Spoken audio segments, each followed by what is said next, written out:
sensationally seasoned pretzels. Lots of news out of Pittsburgh. Brandon Ayuk will be catching balls from either Russ or Justin Fields. Now, Russ is listed as number 1 on the depth chart, so competition is over, right?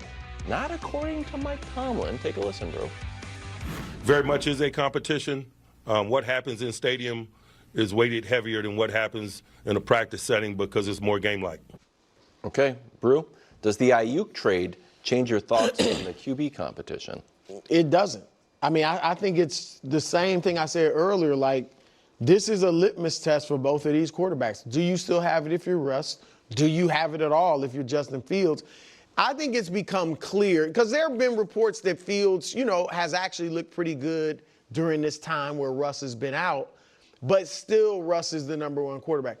I think they have Russ as their number 1 guy. In their minds, Russ is going to be the starter unless he's either hurt or he looks horrible in training camp and Fields looks dynamic. And they have to be careful with the preseason, and I understand what Tomlin's saying, but remember last year in the preseason, Kenny Pickett looked like a Pro Bowler, and so you do have to be careful with that. But I do think it's clear that Russ is going to get the first shot, barring, something incredible, either positive for Justin or negative for Russ. I feel like it's clearly going against, like, the momentum is against Russ. This initially was not a competition. Now it is. This was like this is trending in a bad direction for Russell Wilson. And again, my opinion here, based on just my gut and no reporting on it or anything, I don't think that Brandon Ayuk was super excited about Pittsburgh because of Russell Wilson. I think it was more Mike Tomlin and this franchise, whatever that is. Great receiver. Right. And it was history with the receivers. And I think Justin Fields is likely the more attractive player for a young receiver that you can grow with, that you guys theoretically could be there together. Like, I just think up to this point, this has gone poorly for Russell Wilson. Right? Well, he's injured. He missed time, and Justin Fields has played well, and now the coach is calling it a true competition. Last year they started Pickett and switched. According to this schedule, the schedule is kind of easy, and then it gets hard. If you could put your ego aside, if I was Russ, I treat it like a concert. You go on first, because I don't think you're going to have 17 weeks of success. I think I can come in the back end. Granted, those are hard teams. But if you can, I'd rather end the season than start the season. Because even you don't believe Russ makes it through the whole year. You still think there's going to be a move. No, I'm not so sure. I mean, it depends on how Russ plays. He has to play well to keep the job. I do think they're going to have packages for Fields even early in the season. But so you think Russ should go to Tomlin and say, no, I don't think he should go. I'm saying if he does not start, if I was He's Russell saying Wilson, it's not the it worst wouldn't be the worst thing in the world. Well, I agree with that. If I'm Russ and I'm not starting, I wouldn't just be like, oh, I'm done. No. See how it plays out. The backup QB is always the most popular guy. Yeah. Unless he's Russell Wilson. No, Well, we haven't seen him as a backup yet. moon balls out there. The Avengers are breaking up or breaking down. Brew, do you still guarantee that? Yeah, well, that's what you've been telling me for years. Did I? For months. You said Purdy's going to be better. Yes. I don't know that I've used the word guarantee. I've used it's my word. But I do think he's going to be better. Guaranteed? Now, like I said, I think he's going to be a better quarterback. Here we go. Will his numbers be better? I don't know. The team might be worse, the stats might be worse, but he'll be better. Here's the thing, and Nick knows this, even though the saying is numbers never lie. Russell Wilson had good numbers last year, and we both agree he didn't play as well as those numbers suggest. All right, so I'm just saying you can actually be a better quarterback even though your numbers might not quite be as good. So I think Purdy's going to be smarter. He's always been confident. He'll be even more confident. He'll have more command of the offense, and you still got plenty of weapons. Kittle, McCaffrey, Debo. Now, like I said, if one of those guys or more, I mean, if this calf strain is something for McCaffrey, and if Debo gets hurt again, because he's dinged up a lot, then now, even if Purdy's great, he's not Patrick Mahomes. And take away Mahomes, And what quarterback out there that we've seen in the league right now has been able to, like, be great without his great weapons? Well, even Aaron Rodgers, and I know he was older, but Rodgers wasn't great without Devontae, Allen. I mean, his numbers weren't great once Stephon didn't play. Like, yeah, I mean, Burrow's got great weapons. Even Mahomes has great weapons, or had great weapons for most of his career. But I'm just saying, I think he's going to be a better quarterback. But the circumstances have changed. I don't expect them to totally put the team on his back with everybody hurt. Okay, well listen, I mean, so the McCaffrey thing is concerning, but right now, you know, they're saying he'll be ready for the beginning of the year. Right. Ayuk's going to be gone. He'll still have as much or more weapons than any other quarterback in the league. Mm-hmm. That's where he'll be. If you have Debo, Kittle, McCaffrey, there is not another team that has more than 3 blue chip level playmakers, and the only Miami's got a ton of weapons. Miami has 2 blue chip level playmakers. was I think it was even all pro, maybe. Certainly a Pro Bowl. To me, I think I think Miami's got 2. I think Cincinnati's got 2. I think Philadelphia's got 2. If you want to say Barkley makes it 3, that's fine. Nobody has more. Even without Ayuk, nobody has more, and there might be 1 or 2 teams that have as many. Cincinnati's got a good. They have 2. I mean, you got teams with weapons. Yes, they have 2. Cincinnati has 2 blue chippers. The Niners, even without Ayuk, have 3. With Ayuk, they had 4. But they got both Jamar Chase is better than Debo Samuel. Yeah, but none of them are better than Christian McCaffrey, who might have been the MVP last year. He's a running back, and so, though. right, it's different. Of course. I mean, I'm not trying to say he doesn't have weapons, but I'm just saying I don't know that he has the best weapons now without Ayuk. Because even if you go numerically, I still don't know that those are the best. So I want to key in on the improved part of it. So because it seems like do you think, because Jalen Hurts between the Super Bowl year and last year should have had all those things you're laying out there. Right. More command of the offense. Well, it wasn't the offense. More it was confidence. a new coordinator. Okay, sure. More confidence, all those things. Would you agree he did not improve? He didn't, but he maybe was injured, reportedly was injured. Mm-hmm. It was a new offense. So I think those things were factors. But he definitely didn't improve. He didn't improve. So the point I'm making is I don't think progress is linear. And I don't think always young players are better the next year than they were the previous year. And I think that I think that, right, I figured you would. I think that before the Ayuk trade, I would have said, yeah, the odds are the best year of Brock Purdy's career 10 years from now. It's going to be the one we just saw. It's going to be very, very difficult for him to ever be better than last year.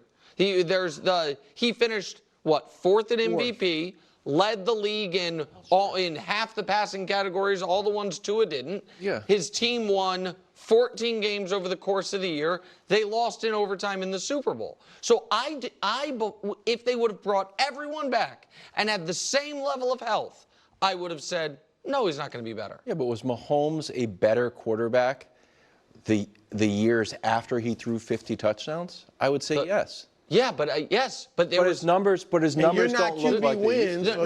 So hold on. But the answer to that is Mahomes in the years after that played better in bigger spots, had better playoff runs, also won an MVP. So his numbers he has not hit the numbers he hit his first year as a starter. No, the year without Tyreek he was close to it. The first year without Tyreek he won MVP again. I don't know, but it wasn't 5,050. Yeah. Right. Yeah, but I don't think that we are going to see this upward trajectory from Brock. If we do, and this is where the Brock Purdy conversation can be a little, I don't know, circular is the wrong word, but if he does just continue on upward trajectory, he's a top 3 quarterback in the league.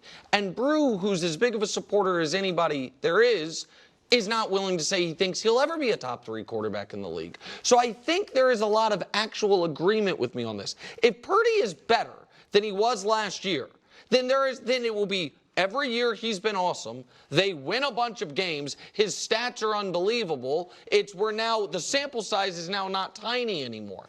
And so I actually think there's a lot of skepticism of that, because I think there's a lot of people that say, I believe in Brock Purdy, and then say, okay, here are 7 quarterbacks who I think will, similar age, will consistently be better than him. Well, where I agree with you in that, this is, I mean, obviously San Francisco hates to lose Ayuk, but for the front office that may be on the verge of giving Brock Purdy $55 to $60 million a year, this is good for it might not be great for their Super Bowl chances this year, but it is good for them to truly see. I think they believe in Purdy. They do. They clearly believe in him. But this does give you just one more look at, okay, let's see. Yes. Without Ayuk.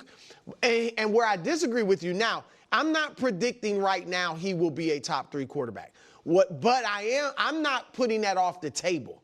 I'm not saying he could never become that, because we've seen, heck, the greatest quarterback ever was a 6th-round pick. So Joe Montana was a 3rd-round pick. So guys have risen. So I think it's possible, I guess, but I'm not saying it's going to happen for sure. Okay. Head to Philly, where Tim McManus and Jeremy Fowler dropped an opus on the Eagles' supernatural funk.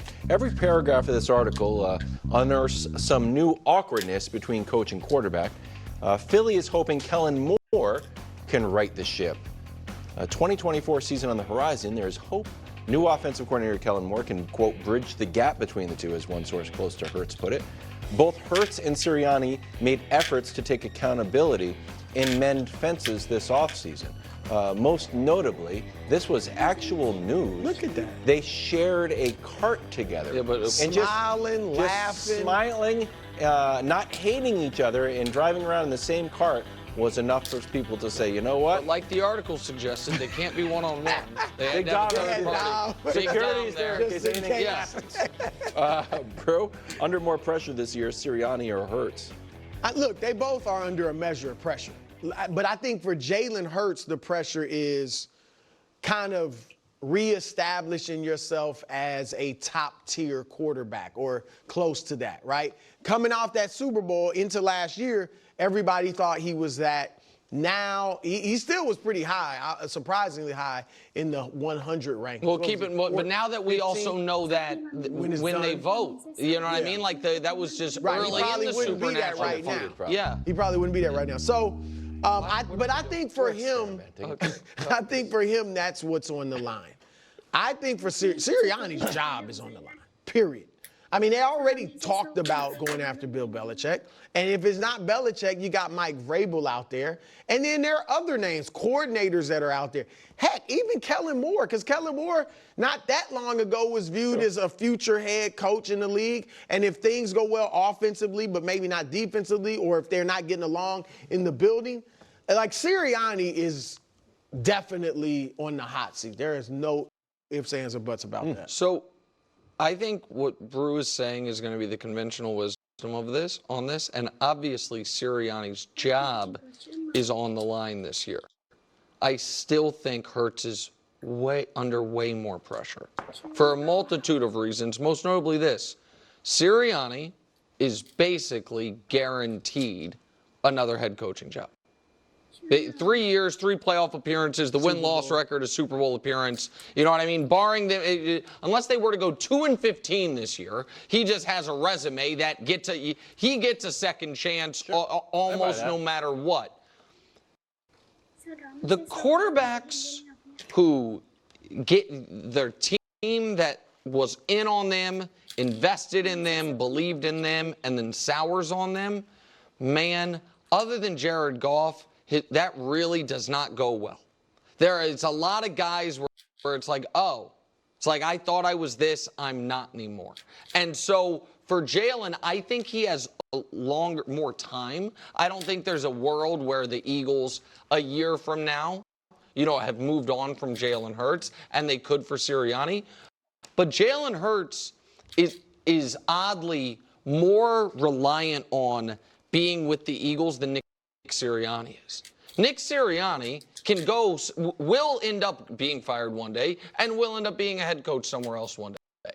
Jalen Hurts, we don't know what Jalen Hurts post-Eagles, if it were to come to that, what that looks like. I know that if Jalen Hurts has a bad year this year, there's going to be a lot of teams out there saying, man, this is why we had the opportunity to draft this guy and didn't. This is why we didn't think he was a first-round pick. This is why at no point in his career was he looked at, aside from the Super Bowl year, as a no-doubt franchise quarterback. You're squinting, but like that's... Well, like a team passes on him, like, that's why we passed on him. Like, well, he brought the Eagles to the Super Bowl. So I don't think you get to be like, yes, I was right, when I watched him go to the Super Bowl and play amazing in the Super Bowl. Right, but the further we get away from that, the less that matters, I think. 2 years? Well, yeah. I think the further we get away from the Super Bowl, the less that matters. And as far as whether or not teams should or shouldn't be tied to their own draft evaluation of players, we see that in the opposite direction all the time.